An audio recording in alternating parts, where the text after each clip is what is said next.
bienvenue dans le podcast Ohana Triathlon. Je suis Hermano et je serai votre hôte sur ce podcast. À mes côtés, Olivier De Scuter, le fondateur de la marque Ohana. Tous les jours, en 5 minutes, on vous explique comment lancer une marque de textile de sport et comment performer dans le triathlon. Ce podcast est sponsorisé par Ohana, spécialiste du textile de triathlon, natation, vélo, course à pied. Pour en savoir plus sur la marque, direction ohana.boutique. À tout de suite pour votre première commande.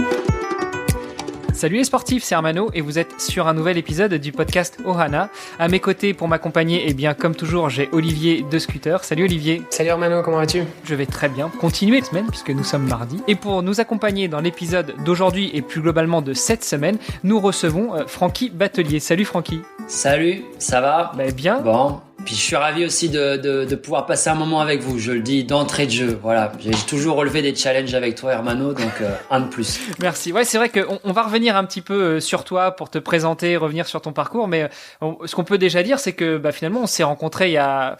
Est-ce qu'on compte encore, Francky ? Ça fait quoi ? Ça fait 25 ans ? 25 ans ? Ouais, 25 ans. Ouais, c'est ça, je pense. Ouais.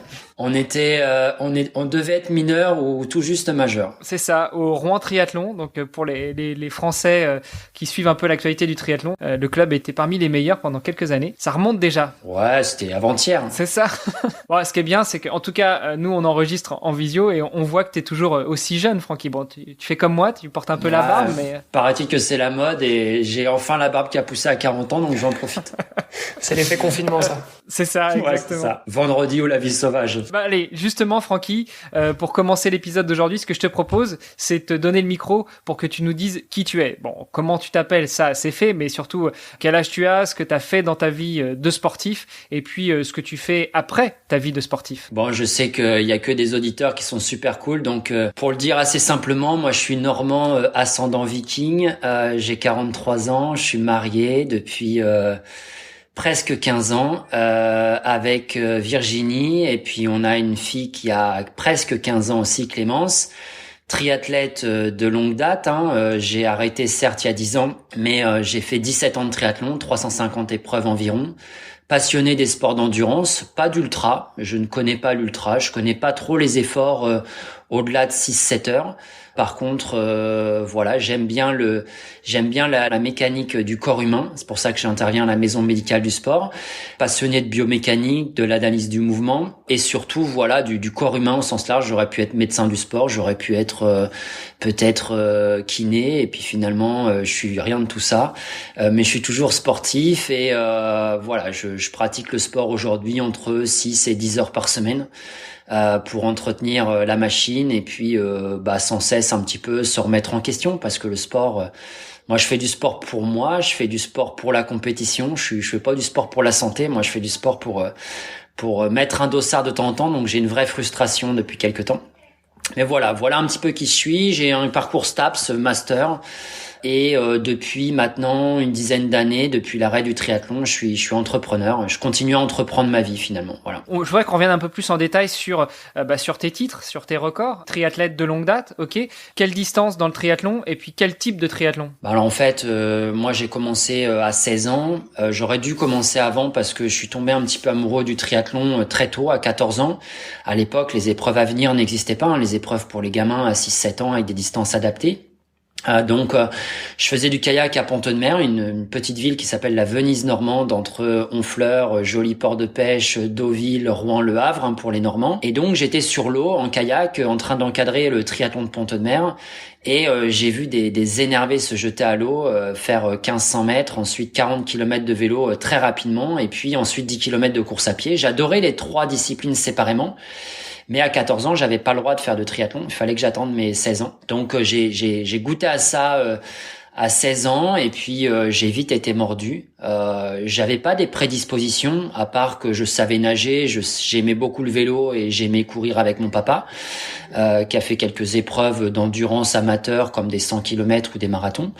Et donc voilà, j'ai commencé le triathlon comme ça, et puis vraiment en fin de carrière, après quelques étapes aux portes de l'équipe de France en triathlon sur route, donc la distance olympique, la distance reine, 1540 km et puis 10 km de course à pied à la fin. Je me suis orienté vers le Xterra en 2007.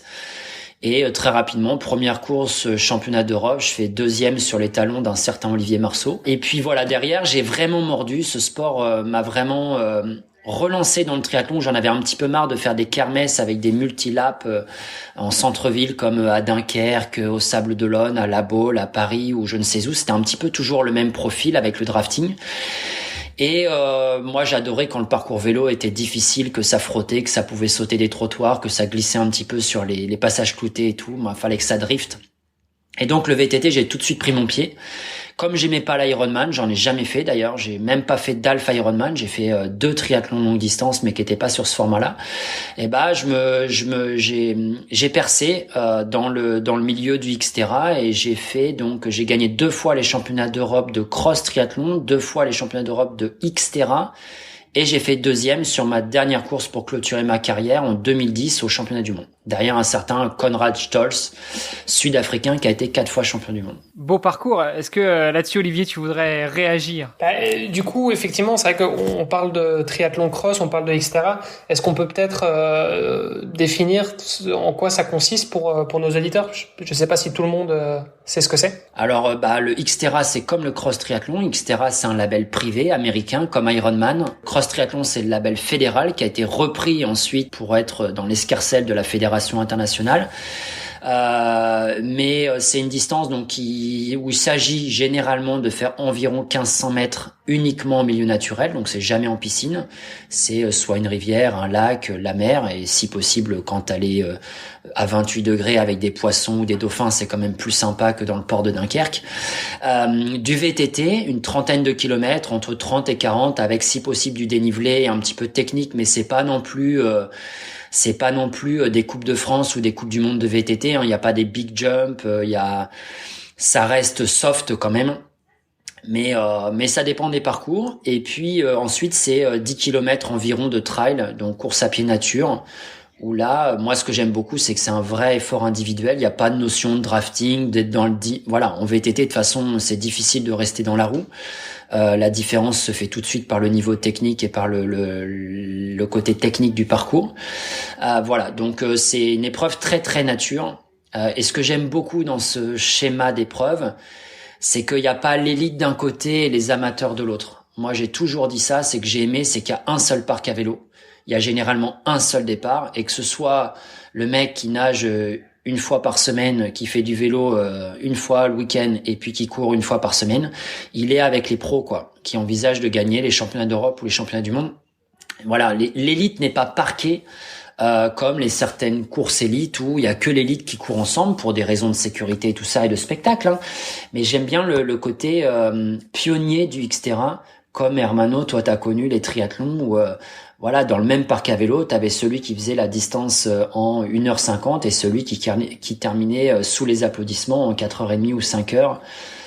Voilà, c'est la même épreuve. Super. Bah justement, c'est la même épreuve, mais qui se pratique d'une manière un peu différente. Ce que je vous propose, messieurs, c'est de revenir dessus dans l'épisode de demain, où on abordera un peu plus en détail justement cette Xterra, et puis aussi Francky reviendra sur ta carrière dans le sport et à côté du sport. Impeccable. C'est parfait. À demain.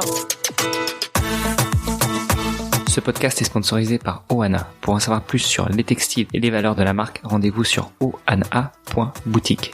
OHANA.boutique. À tout de suite pour votre première commande.